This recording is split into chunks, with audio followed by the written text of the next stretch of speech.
of Shri Dhyansagar coaching classes. If you like this video, please subscribe it. विद्यार्थी मित्रांनो, कालच्या व्हिडिओपर्यंत आपण बरेच कन्सेप्ट क्लिअर केला. काल आपण different types of evidences of evolution काय आहे ते बघितले. आज आपण बघणार आहोत next point, that is Darwin's theory of natural selection.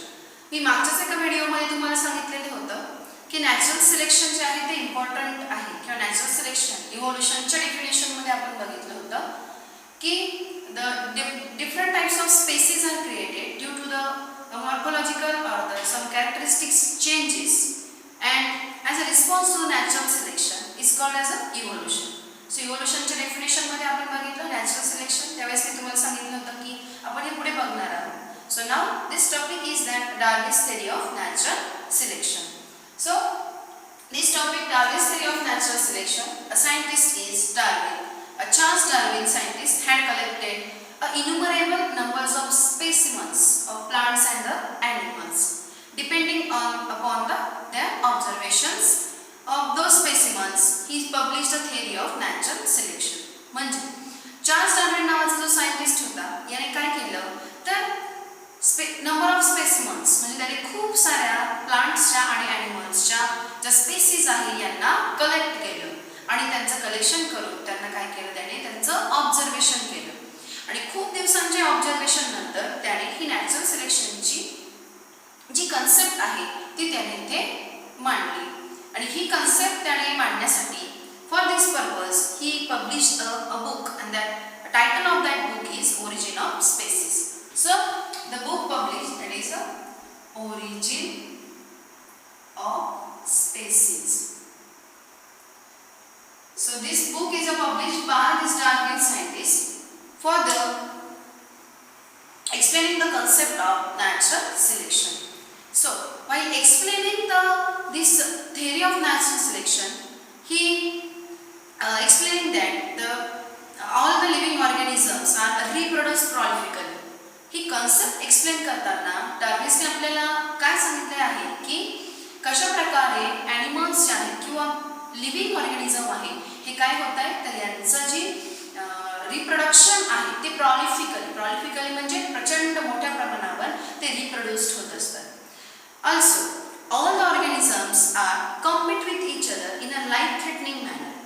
आणि सगळे लिव्हिंग ऑर्गॅनिझम हे जणू काही एकमेकांशी काय करत असतात, कॉम्पिटिशन करत असतात. आणि लाईफ थ्रेटनिंग मॅनर म्हणजे अतिशय प्रचंड वेगाने किंवा एकमेकांशी ते अशी घातक अशी काय करत असतात तर स्पर्धा ते एकमेकांशी करत असतात की जेणेकरून काय होतंय की कोण पुढे जाईल कोण अशा पद्धतीने या स्पेसीस ज्या आहेत त्या एकमेकांशी काय करत असतात, स्पर्धा करत आहे. हे माहिती त्याने आपल्याला इथे सांगितलेली आहे. सो इन दिस कॉम्पिटिशन त्यानेच पुढे सांगितलं की in this competition only those specimens are sustain which shows the modifications or which shows the characteristics modifications essential for winning this competition.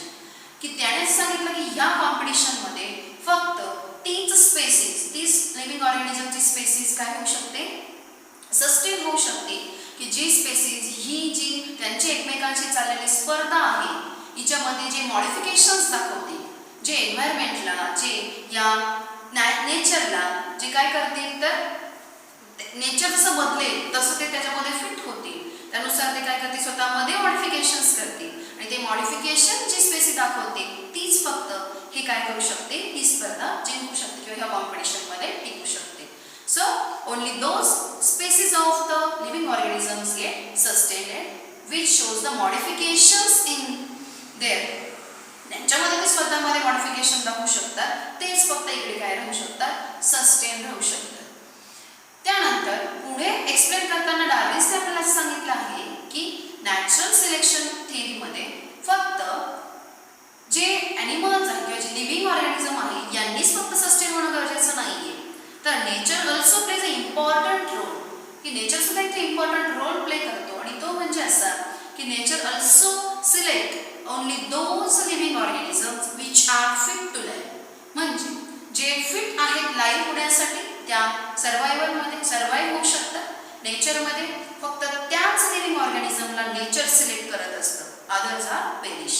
म्हणजे नेचरने ज्या स्पेसीसला सिलेक्ट केलं त्याच स्पेसीस पुढे जाऊ शकतात, त्याच पुढे जगू शकतात, त्यांचंच इव्होल्युशन होऊ शकतं.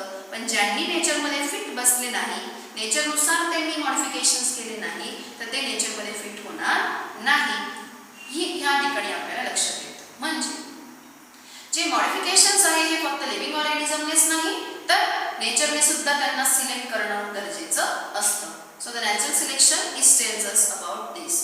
सो आता काय झालं की दोन कन्सेप्ट आपण बघितल्या की लिव्हिंग ऑर्गॅनिझमने काय झालं पाहिजे, लिव्हिंग ऑर्गॅनिझमने सस्टेन झालं पाहिजे आणि नेचरने सुद्धा त्यांना काय केलं पाहिजे, सिलेक्ट केलं पाहिजे. So the sustain and the selected animals जे असणार आहे, so the sustain and the selected animals that get reproduced and after that the new species are created. मग others are perish. की जे सस्टेन झाले, ज्यांनी सिलेक्ट नेचरने ज्यांना सिलेक्ट केलं असे जे सिलेक्ट झालेल्या स्पेसीस आहे त्या स्पेसीस पुढे जाऊन त्यांचं रिप्रोडक्शन करतील. त्यांचं रिप्रोडक्शन नंतर त्यांचं काय होणार आहे, नवीन स्पेसीस क्रिएट होणार आहे, म्हणजे त्यांचं न्यू जनरेशन येणार आहे. आणि ज्यांनी सस्टेन झाले नाही, सिलेक्ट झाले नाही, others are the perish. So this is about the Darwin's theory of natural selection. याला म्हणतात Darwin's theory of natural selection की जिकडे ॲनिमल्सने सस्टेन होणं गरजेचं आहे आणि त्यांनी नेचरने सुद्धा त्यांना सिलेक्ट करणं गरजेचं आहे. So this Darwin's theory of natural selection is widely accepted for the long duration. ही जी थिअरी होती ही लॉंग ड्युरेशनसाठी ॲक्सेप्टेड होती, but still there are the some observations taken on this Darwin's theory of natural selection.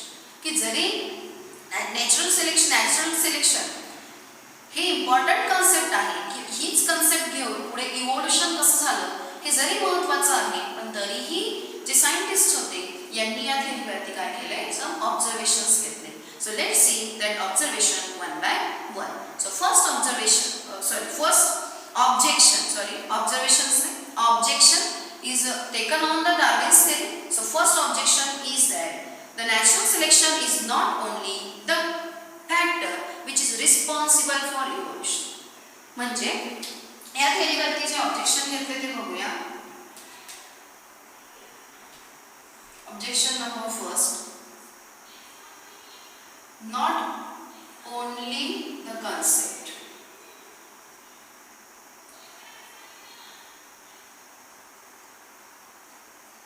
So this is not only the factor responsible for evolution. म्हणजे natural selection हा फक्त एक फॅक्टर नाही की जो काय होतो याच्यावरच इव्होल्युशन डिपेंड आहे असं नाही. म्हणजे इव्होल्युशन हा जी कन्सेप्ट आहे किंवा ही जी कन्सेप्ट आहे ही फक्त या नॅचरल सिलेक्शनमध्ये डिपेंड आहे असं आपण म्हणू शकत नाही.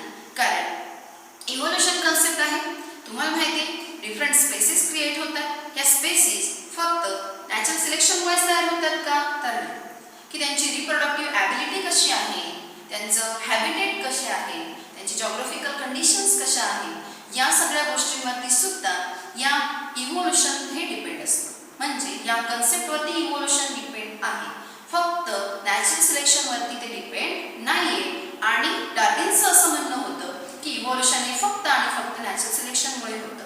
तर याचं ऑब्जेक्शन यावरती घेण्यात आलं तर ते म्हणजे this is not only the factor which is responsible for the evolution.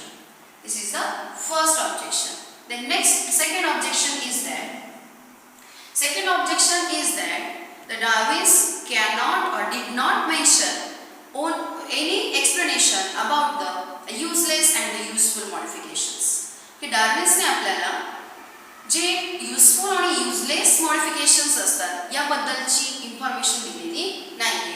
So the second objection is that he did not mention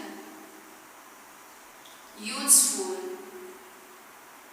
and useless modification. So त्याने आपल्याला युजफुल आणि युजलेस मॉडिफिकेशन बद्दल माहिती दिलेली नाही.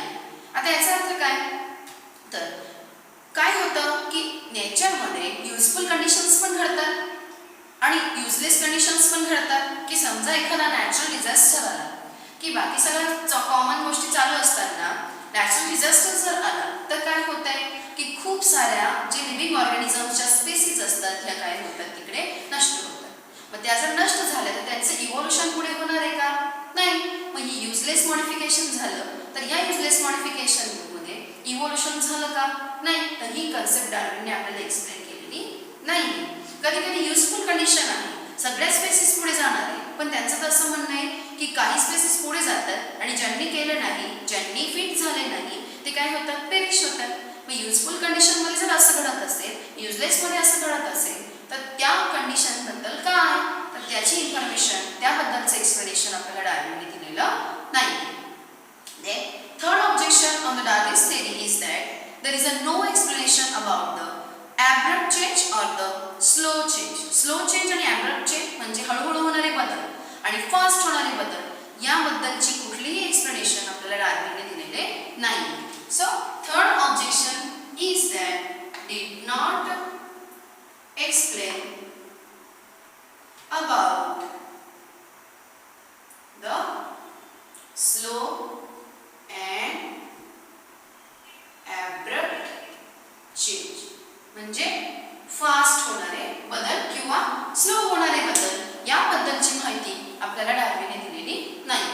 म्हणजे नेचरमध्ये कधी कधी फास्ट होणारे बदल असतील तर ते फास्ट बदल सुद्धा काही लिव्हिंग ऑर्गॅनिझमच्या स्पेसीस असतील तर ते ॲक्वायर करू शकत नाही, किंवा स्लो होणारे बदल असतील तरी ते सुद्धा काही लिव्हिंग ऑर्गॅनिझमच्या ज्या स्पेसीस असतील ते ॲक्वायर करू शकत नाही. मग अशा प्रकारे हे करू शकत नाही, मग काय होईल, तर त्यांचा स्पेसीस पुढे इव्हॉल्व्ह होतात का, कशा होणार याबद्दलची इन्फॉर्मेशन डार्विन्सने आपल्याला दिलेली नाहीये. So these are the 3 objections taken on the Darwin's theory of natural selection. So irrespective of these objection, जरी त्याच्यावरती ऑब्जेक्शन्स घेण्यात आले तरीही डार्विन्सचं जे वर्क आहे हे वर्क इव्होल्युशनसाठी खूप महत्त्वाचं असं वर्क त्याचं आहे. So this is all about the Darwin's theory of natural selection. तुम्हाला पेपरमध्ये यावरती क्वेश्चन विचारला तर लक्षात आलं पाहिजे की त्यांची जे बुक होतं ते त्याचं नेम काय होतं, किंवा त्यांनी त्याबद्दलची काय इन्फॉर्मेशन दिलेली आहे, त्यानंतर त्यांचे कोणते ऑब्जेक्शन्स होते याबद्दलची इन्फॉर्मेशन जर तुम्ही दिली तर 2 मार्क्सचा क्वेश्चन यामध्ये होऊ शकतो. So this is all about the Darwin's theory of natural selection. Then our next topic is that the Lamarckism topic. Next topic is the Lamarckism.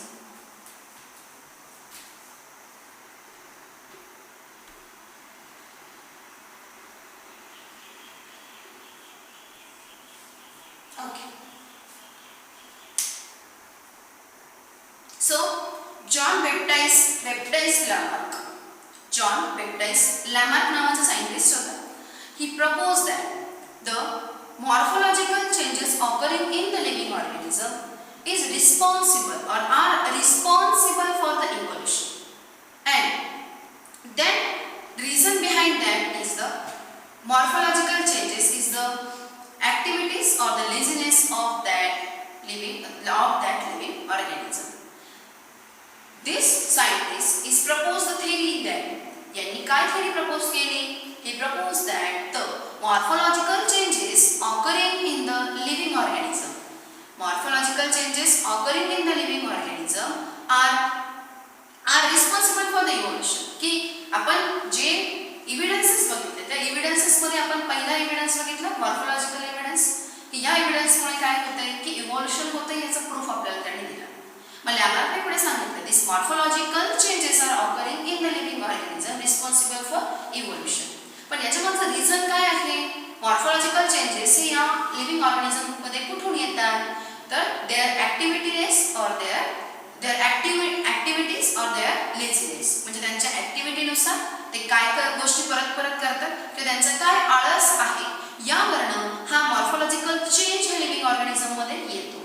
And त्याने पुढे हे पण सांगितले की हे जो चेंज त्यांच्यामध्ये येतो this change is a transfer from one generation to the other generation. So this phenomenon is called as a Lamarckism. आणि ह्या फेनॉमिनॉनला काय म्हटलं जातं? लॅमार्किझम असं म्हटलं जातं की जो मॉर्फोलॉजिकल चेंज लिव्हिंग ऑर्गॅनिझममध्ये आलाय तो त्याच्या एका जनरेशनमधनं दुसऱ्या जनरेशनमध्ये ट्रान्सफर होतो. पण हा जो चेंज त्यांच्यामध्ये येतो हा चेंज इव्होल्युशनसाठी महत्त्वाचा आहे पण हा चेंज त्यांच्यामध्ये का येतो तर त्यांची ॲक्टिव्हिटी किंवा त्यांच्या लेझीनेसमुळे त्यांना येतो हे लॅमार्कने आपल्याला इकडे सांगितलं. हे सांगण्यासाठी त्याने आपल्याला काय केलं तर डिफरंट टाईप्सचे एक्झाम्पल इकडे दिलेले आहेत. त्यातलं फर्स्ट एक्झाम्पल आहे example of the giraffe. So he said that त्याने आपल्याला सांगितलेलं आहे the neck of the giraffe had become too long. जिराफची जी नेक आहे had become too long due to the browsing on the leaves of tall plants by extending their neck on the tree. त्या ट्रीवरती काय केलं त्यांनी सतत extending on the tree for the maximum generations or the several generations. की जे giraffe असतात हे जिराफ काय करतात तर they are extending their neck on the tall tree. त्या टॉल ट्रीवरती त्यांची जी नेक आहे ती एक्सटेंड करतात आणि सतत त्यांच्या मान उंचावून मोठ्या झाडांवरनं उंच झाडांवरनं त्यांची मान उंचावून त्यांना जे पानं खाण्याची जी सवय आहे या सवयीमुळे त्यांची जी मान आहे ती काय झालेली आहे मोठी मोठी होत गेलेली आहे. हे आपल्याला इकडे लक्षात येतं किंवा हे एक्झाम्पल लॅमार्कने सांगितलेलं आहे. Next example is that second example दिलेलं आहे the shoulders of the iron smith. Iron स्मिथचं जे शोल्डर आहे it is a too strong because the continuous hammering. की तुम्हाला माहिती आहे आयर्न स्मिथ म्हणजे लोहार. लोहार हा सतत हॅमरिंग करत असतो, सतत तो त्या लोखंडावरती मारत असतो आणि त्याच्या ह्या मारण्यामुळे काय होतं की त्याचे जे शोल्डर्स आहेत ते कसे होतात स्ट्रॉंग होतात. म्हणजे डे बाय डे त्याच्यामध्ये हा मॉर्फॉलॉजिकल चेंज आलेला आहे. हे एक्झाम्पल आपल्याला इकडे लक्षात येतं. Then third example is that the wings of the ostrich and the emu. Ostrich आणि एम्यू जे आहेत आणि बर्ड्स त्यांचे जे विंग्स आहेत ते त्यांचा वापर करत नाही. The wings are too weak. त्यांचे विंग्स वीक आहे का कारण ते विंगचा वापरच करत नाही. ते इथून तिथे चालत जातात म्हणजे त्यांच्या पायांचा वापर करतात विंग्सचा वापर करत नाही म्हणून त्यांचे विंग्स जे आहेत ते पुढे पुढे कसे होत गेले वीक होत गेले. म्हणजे त्यांचा काय झालं हा लेझीनेस झाला. आयर्न स्मिथने सतत हॅमर केलं म्हणजे त्याची ॲक्टिव्हिटी झाली की नाही तो त्याच्यात बदल आला. पण जे ऑस्ट्रिच आणि इमू आहे हे त्यांच्या विंग्सचा वापरच करत नाही म्हणजे लेझीनेस झाला वापर करत नाही म्हणून काय होत आहे की त्यांचे जे विंग्स आहेत ते वीक होत चाललेले आहेत. त्यानंतर पुढे आपल्याला एक्झाम्पल दिलेले आहे ते म्हणजे स्वान आणि डकचं. स्वान आणि डक जे आहेत त्यांचे जे त्यांचे लेग्स आहेत ते इतके स्ट्रॉंग झालेले आहेत कारण सतत ते त्यांच्या लेग्सचा वापर करून सतत ॲक्टिव्हिटी करून लेग्सचा वापर करून ते स्विमिंग करत असतात. त्यामुळे त्यांचे जे लेग आहेत ते स्ट्रॉंग झालेले आहेत. And next last example is that the snake lost their legs. म्हणजे स्नेक जे आहे त्याने त्याचे लेग लॉस केले due to the burrowing habit. त्याची बोरोविंग हॅबिटमुळे त्याने ते त्याचे लेग आहेत ते लॉस्ट केले. याचा अर्थ पूर्वीच्या काळी कधीतरी म्हणजे त्याच्या ॲन्सेस्टरमध्ये स्नेकच्या त्याला काय असतील तर लेग असतील पण सापाने त्या लेगचा कधी वापरच केला नाही आणि त्याच्या सरपटण्याच्या सवयीमुळे त्याने लेगचा वापर न केल्यामुळे पुढचे त्याचे जसे स्पेसिस येत गेल्या इव्होल्युशन जसं जसं झालं त्यामध्ये काय झालं त्यांचे लेग जे होते ते लॉस झाले. म्हणजे अशा पद्धतीने नेक्स्ट जनरेशनमध्ये ही इन्फॉर्मेशन ट्रान्सफर होते असं म्हणणं या लॅमार्कचं होतं. So this inheritance or this is called as a inheritance of acquired characters or this is called as a Lamarckism. यालाच काय म्हटलं जातं की इनहेरिटन्स म्हटलं जातं किंवा theory of inheritance of acquired character. पेपरमध्ये तुम्हाला विचारलं जातं की लॅमार्किझम म्हणजे काय किंवा लॅमार्किझमलाही विचारलं तरी विचारलं जातं की theory of inheritance of acquired character म्हणजे काय सांगा. तर आपल्याला लक्षात असतं की लॅमार्किझम सोपा वर्ड आपल्या लक्षात असतो पण तो जर नाही विचारला आणि त्यांनी इनहेरिटन्स ऑफ ॲक्वायर्ड कॅरेक्टर विचारलं तरी आपल्या लक्षात पाहिजे की इनहेरिटन्स ऑफ ॲक्वायर्ड कॅरेक्टर म्हणजेच लॅमार्किझम असतं. मग पुढे असं दिलंय की development of organs. Organ develop होतात due to the activity and they get degenerate due to the laziness. म्हणजे ॲक्टिव्हिटी केल्यामुळे ऑर्गन डेव्हलप होत चालतो आणि लेझीनेसमुळे म्हणजे आळसामुळे तो डिजनरेट म्हणजे हळूहळू तो निघून जातोय पेरिश होत जातो ऑर्गन. बरोबर हे ॲक्सेप्टेड आहे. This theory was accepted but this is transfer from म्हणजे this change is transfer from one generation to the other was not accepted. So the Lamarck's theory was disproved here की काय झालं हो activity केली त्यामुळे त्यांचा organ हा काय होतो स्ट्रॉंग होत चालतो पण डेव्हलप होत चालतो पण जर लेझीनेस असेल तर तो डिजनरेट पण होतो. हे ॲक्सेप्ट करण्यात आलं ही थिअरी बरोबर आहे पण ही एका जनरेशनमधून नेक्स्ट जनरेशनमध्ये ट्रान्सफर होतं हे ॲक्सेप्ट करण्यात आलं नाही कारण यावरती खूप साऱ्या सायंटिस्टने खूप सारा रिसर्च केला त्या रिसर्चमधनं त्या स्टडीमधनं प्रत्येक वेळेस हीच गोष्ट आली की हे एका जनरेशनमधनं नेक्स्ट जनरेशनमध्ये ट्रान्सफर होत नाही. So that is why the Lamarck's theory was disproved. This is a reason behind that the Lamarck's theory was disproved की ते एका जनरेशनमधनं नेक्स्ट जनरेशनमध्ये ट्रान्सफर होत नाही. मग याला काय म्हणणार? कधी कधी होतं की हे ॲक्वायर्ड कॅरेक्टर आहे, हे ॲक्वायर्ड कॅरेक्टर नेक्स्ट जनरेशनमध्ये जातात. मग याला काय म्हणायचं? याला जर लॅमार्किझम म्हणत नसतील तर living organism can transfer their characteristics with acquired. जे ऑर्गॅनिझम आहे ते त्यांच्या नेक्स्ट जनरेशनमध्ये जे कॅरेक्टर त्यांनी ॲक्वायर्ड केलेले आहे म्हणजे त्यांच्यामध्ये तो झालेला बदल आहे ते नेक्स्ट जनरेशनमध्ये जर ट्रान्सफर करणार असेल तर then this is called as ancestry of acquired character. त्याला म्हटलं जातं ॲन्सेस्टरी ऑफ ॲक्वायर्ड कॅरेक्टर्स की जे कॅरेक्टर्स त्यांच्या अगोदरच्या जनरेशनमध्ये ॲक्वायर्ड झाले होते आणि ते नेक्स्ट जनरेशनमध्ये जर ट्रान्सफर झाले तर then it is called as ancestry of acquired character. So this is all about the Lamarckism. Now this topic is Lamarckism and we see the Darwin's theory of natural selection and the Lamarckism. Now we have to see another topic, the next topic, that is the speciation. So next topic is the speciation.